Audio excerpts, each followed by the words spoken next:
ยับเฮ้ยซับเอาเฮ้ยซ้ายขวาเฮ้ยปั๊บเฮ้ยเอายังไงต่อยซ้ายขวาต่อยซับเฮ้ยมิงนะขยับเฮ้ยซับเอาเฮ้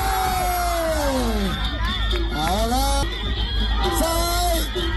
โอ้โหมีเหลี่ยมนะครับโอ้โหขวาต่อย